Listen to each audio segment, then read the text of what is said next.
What's going on, everybody? It's your boy C-Zar, and we are talking about TAI, TARS AI today. Hit that like button, you guys. Subscribe if you want to see more content like this, and let's get into it. Here we are at 11 cents now. 7 hours, 58 minutes left in the day. Down 4% or so. From the high to the low, we've dropped an overall 14% so far. It might seem so bad.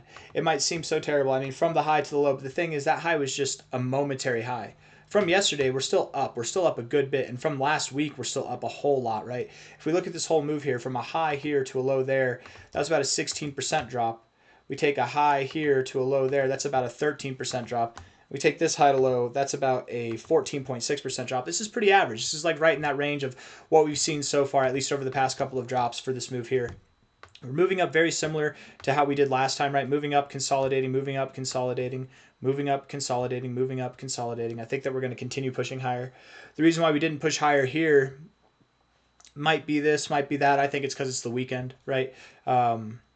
Here, I guess, actually, to be fair, we did move up over the weekend last time. That's in all fairness, we did. And we even moved up over the weekend this time, too. So it's a little bit different. But I think the weekend is pretty stagnant most of the time. There's pretty low volume. So I think that's why we're probably chilling. On Monday, tomorrow, I would believe that we do see some price growth going into the week. If we do go lower, not financial advice, not a financial advisor, just because we're down 14% now, the last drop was 13%, the drop before that was 16%, just because it fits that range doesn't mean we can't go lower. We could drop over 20% or so. You could see TAI back down to 10 cents. And I'm not saying that because I expect that to happen. I'm saying that because if it happens, you shouldn't worry about it, right? It's all we'd be doing at that point is pulling back, finding support at prior resistance, and then moving higher. That's it, right? It's okay to do that. It's totally fine to do that. In fact, here from a high to a low, how much of a drop was that? That was 21%. We did just that. We back tested prior resistance before moving higher. You know what I mean? So we can drop more. Just because we're down 13% now or 14%, whatever it is, doesn't mean that that we can't go lower. But let's see if we can figure that out. Looking at the 1 hour time frame, I want to look at the 15-minute time frame. Let's just see. 15 minutes too neutral. Too neutral really to get anything. It looks bearish, neutral but bearish if I had to guess, really. Hold on. There's a fly. Flies hate karate, you guys, in case you didn't know. Just do some wachas, little couple of these, and then they will go away. They're afraid of karate. I don't know what it is, but they have a phobia of karate. Okay, there we go. Anyways, 15-minute time frame here, looking a little bit bearish. I would think that we come down probably over the coming hours because of that.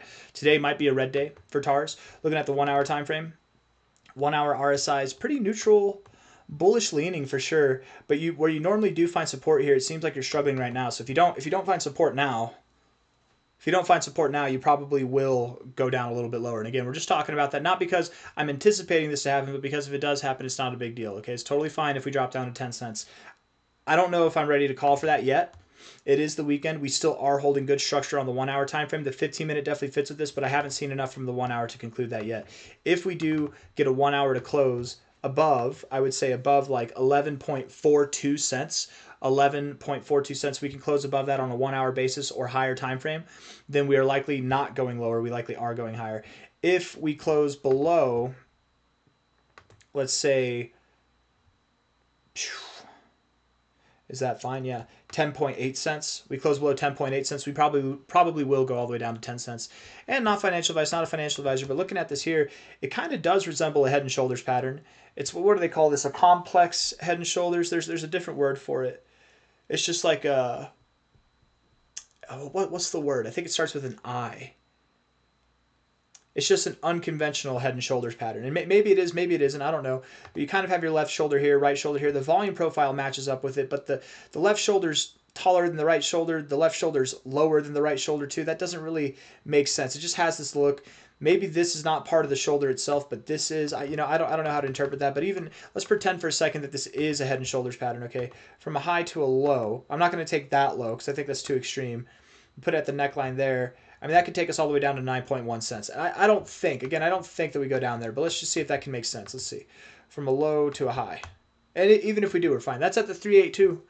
It's pretty common in strong maneuvers to go to your 382, and it's very common with your 382 to find support just below it like that. And I mean, that might be this rough measure move of this pattern that may or may not be a head and shoulders pattern. I don't think it is, actually, looking at it a little bit more. It just kind of resembles it here. And that similarity, that could promote some downsides. If it looks bearish, it might be bearish, but still not completely convinced. Looking at the 4 hour time frame, 4 hour is pretty damn bullish, if we're being honest. This is a pretty damn bullish looking RSI. Here you are right about the 60. Where are you at the 1 hour again? Right there, areas that you've bounced from before, areas you found resistance from before. So this is an area to bounce from, but you have to bounce here. And then same thing with the 4 hour RSI. You've been bouncing from here the last couple of times that you've had these drives. Hopefully we do. Hopefully we do hold this. 3 hours, 52 minutes left. It would be nice if this candle was green. Even if it's not, there's still a chance that, even if we close today red and we don't move up at all today, there's still a chance that tomorrow we start closing green. As long as we don't get too far below, as long as we're not closing below, I think 10.8 cents was the price. I think we're in good shape. So stay above 10.8 cents. If not, we probably do go to 10 cents, and that's fine. I will not be trading. Not financial advice, not a financial advisor. I'm not trading because even from here to go down to 10 cents itself, that's a 10% drop. And because I'm using DEXs to trade this thing, and there's low liquidity on the DEXs, whenever I sell it, I'm not going to be able to sell it for the price that it is here. It's like a 5% difference. Whenever I buy it, I'm not going to be able to buy it for the price it's here. It's going to be like a 5% difference. I'm effectively doing market orders with these swaps. So essentially, if I sell and then look to buy back, I need something that's greater than a 10% drop, and not just like 12%. I need it to be worth my time, and I have a hard time seeing us drop 20% or more. So, not financial advice, not a financial advisor. If you are looking to sell, maybe it'll work out. I wouldn't be surprised if it worked out. But if you're on DEXs like me, I don't think that it's a good time to trade. I'm just waiting. I'm waiting because nonetheless, we've got higher prices to go. Looking at the daily time frame, enough of the small term semantics here, the short term semantics. From a low to a high, we have closed above the 236. Yesterday did provide the price that closed above the 236, and that's very validating. Validating to this bull flag breakout, validating to the idea that this is the low, and validating that we will see prices above this here. If this is a bull flag, and it is, from a low to a high, the expectation would be to go all the way up to about 38 cents. We're at 11 cents now. So we've still, in the course of events that are happening here on this movement, this is our path higher, right? We're going to be there. It's the 11th of May today. It wouldn't surprise me if by the end of next week we're there, right? This is something that I'm heavily anticipating, that we will go to this area. Not financial advice, not a financial advisor. Measure moves are not prophecies. They're not guarantees. They're not promises, but they are ideas. And that idea happens to line up with prior areas of resistance, getting a little bit of an idea there. It's also very close to our current all-time high level there. So we can, with measure moves, fall short of there. We can exceed it a little bit. If we were to fall short, we'd find some resistance maybe right at 28 cents instead of 38 cents.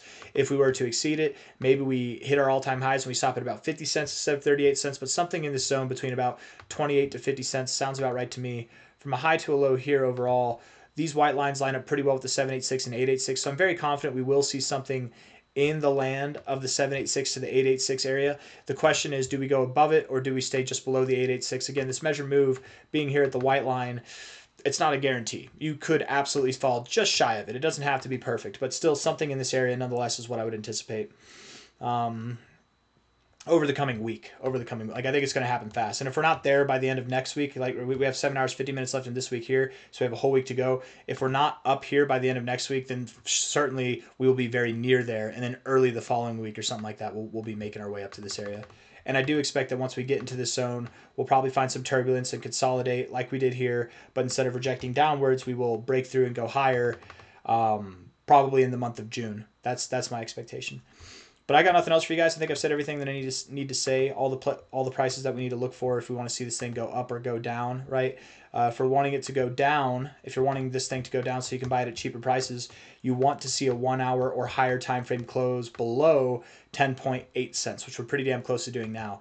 If you want to see the price go higher, you need to see the price close above about 10.42 cents. Close above there. 11.42 cents, and then we can start celebrating that we're not going lower, that we are in fact going higher. But time will tell. If we go lower, don't get your feelings hurt. This week is still going to be glorious. I'm just patiently sitting on my hands. I think that's what everybody should be doing. Anyways, not financial advice, not a financial advisor. Hit the like button, subscribe. Thank you all for being here. I'll see you on the next one. Take care of yourselves. Bye-bye.